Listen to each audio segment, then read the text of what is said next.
It's a lot of fun out here outside of the USA. Probably 100 kids here camping out before tomorrow's big game. As you can see, all of these tents lined up, some of them with air mattresses inside. Oh yeah! In the crowd was... Can you give me a brief history of the home we're in? It's so grand, it's so ostentatious. Is this what the owners envisioned when they were building this home? It's a day of friends, family, and tacos, and this is all for their friend Jeremy. Preparations for tomorrow are certainly underway. I mean, do you hear that band right behind me? These businesses have a lot of work ahead of them. Yeah, Abner, they have a lot of work ahead of them. In Texas, here, if 51% or more of your business's sales come from alcohol, you're considered a bar, and now some bars are trying to prove to TABC their sales went down. Karen and Abner, the testing site here at UMC is closed for the night, but I was here earlier and I spoke to Dr. Craig Barker, who's in charge of the testing site, and he told me that between today and yesterday, they tested more than 1,000 people. In federal court documents that it said your son breached the Capitol. What's your response to what the federal court documents say? He didn't breach This at one point was a front yard just a couple of days ago, and now it looks like one big lake. Police told me they responded to 17 accidents since 4 o'clock in the afternoon, with at least 4 of them here on the loop somewhere between University and Indiana. So many extra elements making this search and rescue effort extremely difficult for crews, including the heat. Today here in Surfside, it's nearly 90 degrees. Children who are admitted, are they anywhere from like 2 to 18, 8 months to 18, or I don't know, what are the ages? No, it's a great question. Now, for several hours tonight, investigators were combing the scene behind me where the stabbing took place just to find any clues to help with this investigation. Joins us now to explain. Melanie?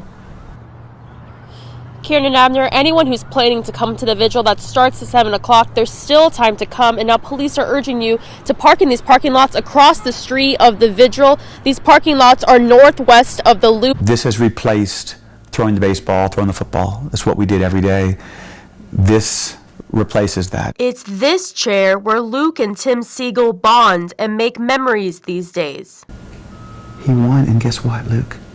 He wore a Team Luke bracelet. And that includes where they watched the Super Bowl last night. And so I sat here for 3+ hours, didn't move, watching this game, and usually I give Luke play-by-play. I couldn't do that last night because he was sleeping, but at the very end of the game I said, Luke, the Chiefs won. For the Seagulls, it's where they admired their favorite player, Patrick Mahomes, become a champion. Tim is a former Texas Tech tennis coach of 23 years, so they had met Mahomes before. He is just a very special person. These days, he's still their good friend. Patrick wears his Team Luke Hope for Minds bracelet on his wrist, and he never takes it off.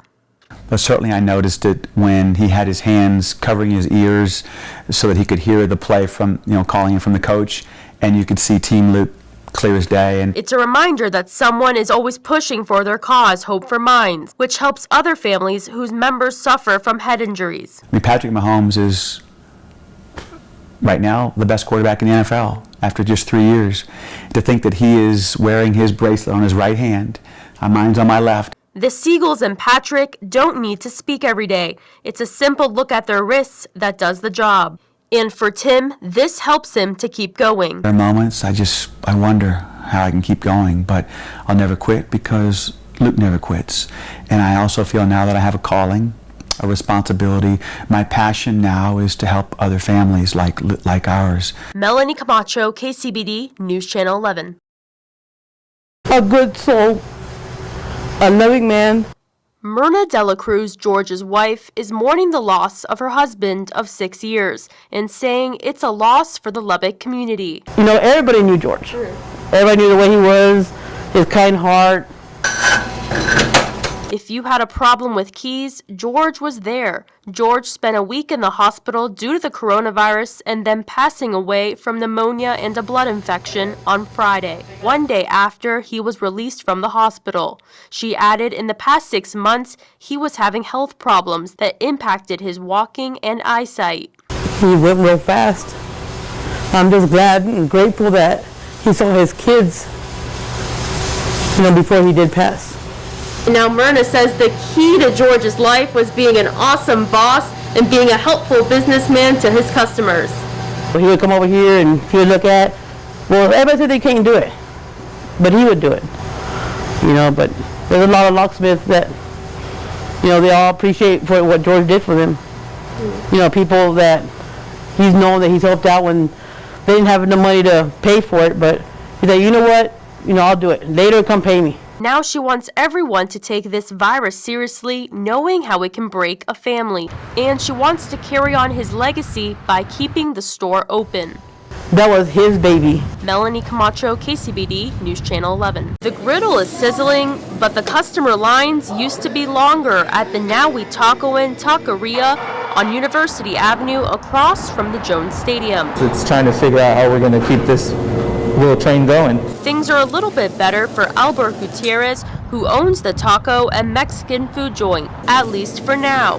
Last week, Albert shared this Facebook post saying he may need to cut down his staff again. And that was always my goal, was to be able to keep my guys at the hours that they were working, And he was pleasantly surprised with what happened. They just shared it and shared it and shared it, and that was really the greatest blessing of all. So social media is kind of saving your business right now. 100%. He doesn't want to close the shop that he says used to be filled with Texas Tech students, which is why he says he looks at what expenses he can cut down before quitting. And now he hopes you'll remember local businesses the next time you grab a meal. We have dollar tacos. The thought in my mind was always great food at great prices for our great community. You're this small, it's a labor of love. Melanie Camacho, KCBD, News Channel 11. COVID-19 isn't interrupting the love the Slayton couple has for each other, but it did interrupt Coy Evans's visits to the Slayton Care Center to see his wife, Charsley. Wasn't that nice? Nursing homes across Texas were closed for visitation for 7 months. That meant no hugging or touching. It was real depressing, so I wrote her a love letter the other day, and we got to FaceTime with her a lot. The people here were very gracious to furnish her a tablet, and we talked to her on the phone. Window visits helped. You love me. I love you. You're the only one I ever loved. But last Monday, when long-term care centers were allowed to open in Texas, they got to reunite in person with a big hug in Charsley's room. You let me go back there and had a hood on and gown, but still able to give her a big hug. I've been praying to God that I'd be able to come over here and see her again, and God answered my prayers.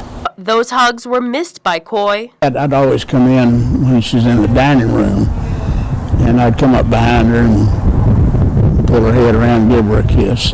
Now visits are limited to the couple for 2 hours a day at this care center, and Coy had to get tested to see his bride as a part of the visitation guidelines issued by the federal and state governments. I can't come in. My time's up. And now Evans says he's waiting for a vaccine to help things get back to true normalcy one day. But in the meantime, he'll continue to visit her every day and now gives some advice for a long and happy marriage like his. Try to get along, love each other. Don't fuss and fight. I love you, Chelsea.